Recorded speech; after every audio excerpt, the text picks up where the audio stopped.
Hi, everybody. My name is Blaire AuClair. This is my husband, Daniel, and we are from Radicle Herbs. We're located in Mendocino County up in Round Valley, and we have a 60-acre diversified biodynamic in transition cannabis farm. All right. So our first slide here. Here's the person responsible for Biodynamics, Rudolf Steiner. And I just want to say, as we get started, not to be taken as a guru. We're not blind devotees to the doctor, but he was a very active and influential person in his time, the late 1800s into the 1900s in pre-World War I Europe, where philosophy and the sciences were burgeoning, and people were seeking the spirit through trances and seances and Ouija boards type of thing. Steiner brought a disciplined science to communicating with the spirit. Then we have spiritual science. And people would approach him and ask questions and see how they could gain insights and new inspirations into different fields of endeavor, such as education and medicine. And these are some of the fields he touched. In the last year of his life, 1924, the farmers finally won out and the persistence paid off, and he gave lectures on agriculture. Is there anything? Right.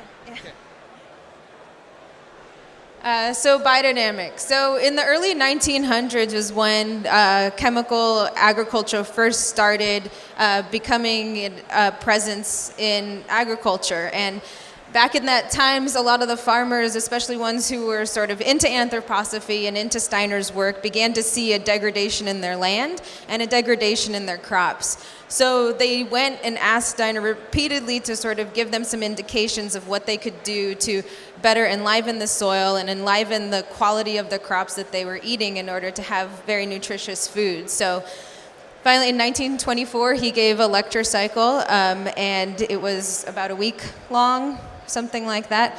And he sort of took elements from all these different aspects that he'd been working on a long time, from peasant wisdom, looking at dualities of the microcosm and macrocosm, looking at the alchemists and what they were doing, and looking at all the different sort of like spiritual and elemental forces that are going on in nature, and trying to create that into a system to sort of help farmers and learn how to have intuition with the land, how to be able to see these forces that we can't necessarily really grasp or be able to see with scientific methods, but be able to sort of feel more and be able to understand in order to incorporate them into the way that we're doing agriculture. So something that you'll hear often, farm as a living organism. And this really should be taken to mean just that. As in our organism, we have organs performing various functions, and we have systems that regulate those. So too does the farm. And so these are things that we want to manage. The soil, the nerve sense system of the farm, we want to make sure that we have healthy microbiological activity, mycelium, they're aiding all those systems. We get to the airy element above the earth, the metabolic realm. We just like in our intestine, we want healthy flora. We should have broad companion planting and as much diversity as we can. The animals are here interacting in this realm, digesting and eating the plants and giving back to the soil. And then while that is happening, then we have the insects and the flying birds and everything as a circulatory system, moving things around and touching all the plants and completing the organism. And so with cannabis, what we have found is brassicas are a great companion plant with cannabis. We want all the herbs that we can have in there, your lemon balm, mints, basil. All this terpene production from these herbs also influence the cannabis and vice versa. Your legumes are very important to have. They act as a breathing part of the farm, bringing the nitrogen down from the air down into the soil. And so farm as a living organism. And you, the farmer, bring your personality and your individuality to the place where you're working. And when you hear farm as living organism, you'll also hear the individuality of the farm. And that's where you come in. So biodiversity, now what we're seeing these days is this complete separation of plant and animal on the farms. And what biodynamics really seeks to do is bring those two together, bringing the plant and the animal together on the farm. So this can be done on a variety of different levels. We have from just, you can build a worm box and be trying to create and increase your diversity in your soil with microorganisms. Keeping bees is a great way to bring the animal aspect to the farm. Also, just growing flowers. If you're growing flowers, you're bringing tons of different insects and beneficials to the farm. And then having perennial plants, so things where rodents can hang out, birds can hang out, along with the insects and everything. And then you sort of get to more of like the classical farm animal relationships where you have chickens and cows and pigs and sheep and all of those things too, but those definitely take another higher level of commitment. But there's very simple ways to integrate that animal aspect onto your land. So the compost preparations, this is where we're getting into like the actual practical stuff that the farmers were asked to do in the lecture course. And so if in your natural sciences you have a reductionist mentality, reducing and using microscopes and getting down into the corpse of matter, and isolating certain things and trying to synthesize and create synthetic fertilizers. Spiritual science gives us the preparations. Instead of reaching for a bottle and saying, I need to feed the plant this, we look out into the world and see where these elements are in nature and how they're expressing themselves. And then we get to a deeper relation with different herbs. These herbs that you see that are used as the preparations are beneficial just to have growing at your spot. And so what happens with these is you are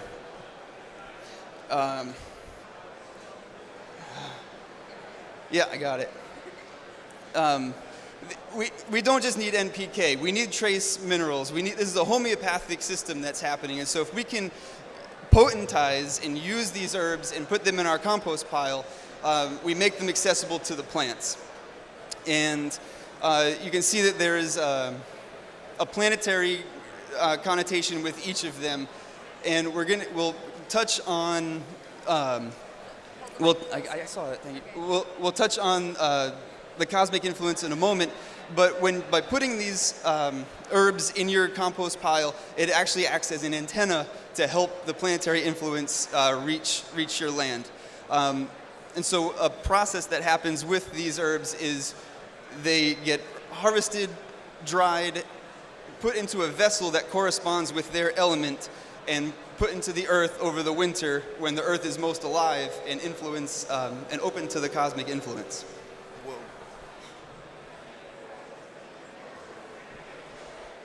So once you have these compost preparations, you can then put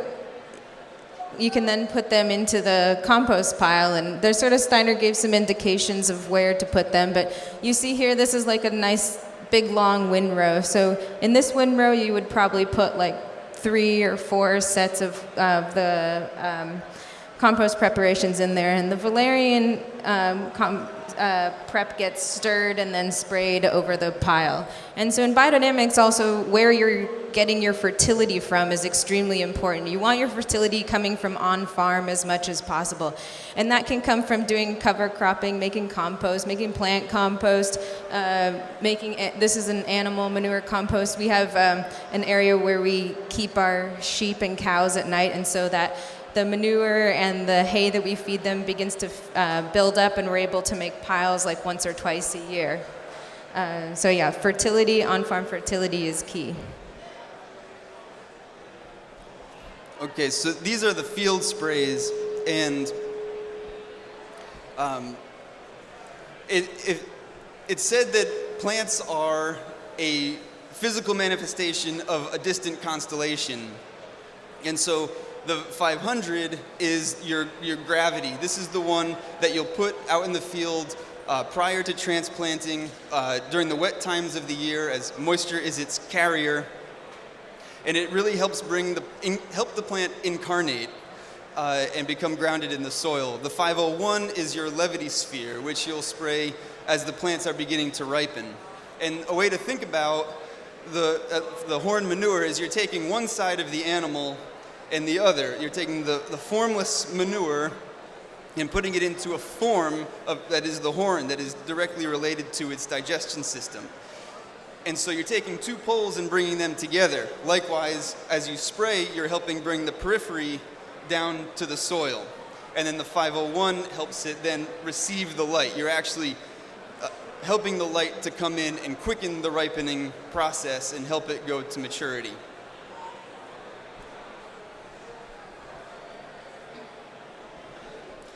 So cycles and rhythms.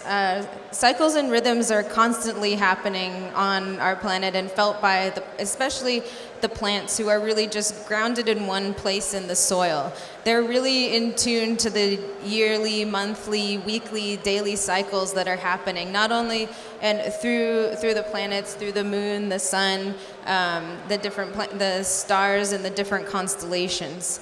And and then also looking at the four elements: earth, water, air, and fire. These are sort of the four elements that make up everything, and we really want to use that as an imagination to think about how plants are living in those different elements, experiencing them, and how those transmute between each other, and those relationships really help to sort of get insight to how to understand how plants are working within the systems. Another really important one that may or may not sometimes get enough attention is the seasons and how they relate to festivals. People used to really celebrate these times when we were really more immersed in agriculture, and really were paying much more attention to these celebratory times because they were really so front and center of our relationship to the cycles, to our yearly cycles. So two that we sort of really pay attention to is the time between the winter solstice and spring equinox around February 1st, February 2nd, which is called Imbolc. And that's a time that's sort of beginning to celebrate the coming of the light. And so that's when on our farm we like to start our cannabis seeds. And then in contrast to that, on the other side of the calendar is the time between summer solstice and fall equinox around August 1st. And we really see that a time for the cannabis plant to have the transition from its really extreme vegetative growth to when you start to see anthesis and flower formation. So that's a time that also I think has celebratory aspects to it. And just anytime you can bring people together and celebrate these amazing times that happen throughout the year is great. The farm organism really likes it. This one, I'm really excited about this slide because when we talk about cosmic influence, it can be, somewhat vague, and how do you relate to that? In contrast, but also true to the Copernican worldview that we revolve around the sun, no one's saying that's not true. Our soul's reality as we're incarnated here in this life is that we're on the earth, and that the sun and all the planets revolve around us, and that's what we feel. And so both things can be true. And so how does that relate to plant life? I hope you can all see here. On the left is the path of Mercury, and if you look at the flower diagram of a tulip, it looks very similar. And likewise, the cross-section of an apple on the bottom with the five-pointed star, the path of Venus. So that's how these things are relating to us. So then the planting calendar is one of the things I think most people are familiar with, sort of their introduction to biodynamics. And this was actually something not that Steiner introduced, but that Maria Thun introduced. And there's people, I guess my teacher, mentor used to say there's the tunes and the untunes. So there's the people who follow the planting calendar, and there's people who don't. But as far as it works, you're working with the elements. So the root elements are related to the earth, so beets, carrots, turnips. The leaf, lettuce, kale, spinach are related to water. flower related to cannabis, sunflower, broccoli, etc. is air. And the fruit, melons, apples, tomatoes, etc. related to fire. So earth, water, air, fire are related to, each of the constellations have a element that they're related to. And so once a year, the sun cycles through the constellations, and then every month, the moon, so it's 12 times a year, the moon cycles through the constellations. So that brings us to Daniel explain a little bit more the planting calendar. No, I mean, that was pretty much it. If nothing else, it's a great way to organize your week. As the moon passes through the constellations for 2 to 3 days is a great opportunity. So you'll find it like in a 10-day succession. Every flower day, we try to be out there cultivating the soil and paying attention to our flower plants. So we're out there every 10 days with the cannabis trying to cultivate the soil and give it attention. And then likewise, we'll do the carrots and beets if it's a root day. And then there's a Demeter certification. So I don't know if you know or don't know, but the word biodynamic is a trademarked word. So Demeter certification is a worldwide certification.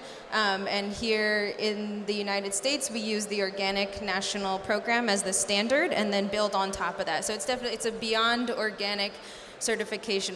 A couple of the things that have it apart from organic is that the whole farm needs to be certified as opposed to organic, just certain parts of the farm can be certified.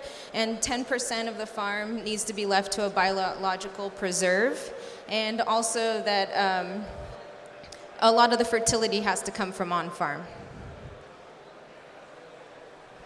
So in relation to the last slide, I should have also said on those flower days or Earth days, those are the times you'll want to use your 500 or 501 also.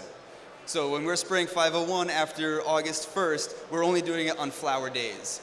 And you want to do that in the morning because you're bringing in the light. You don't want to spray in the middle of the day. You want to do it in the morning as the sun is rising. And the 500 you want to do in the evening. Do it at night as the sun is going down so it really has time to absorb that. And that, yeah. So here are some resources. We love these books. Culture and Horticulture is great. Of course, the Ag Lectures. And the Biodynamic Association has links for apprenticeships, and there's probably a regional biodynamic group where you are. That's something to look for. And some of these things are hard to come by. The Josephine Porter Institute is a great resource for purchasing horns. That's something, and they also produce preparations for you to purchase as well. Did I forget anything? No. Cool. Thank you, everyone.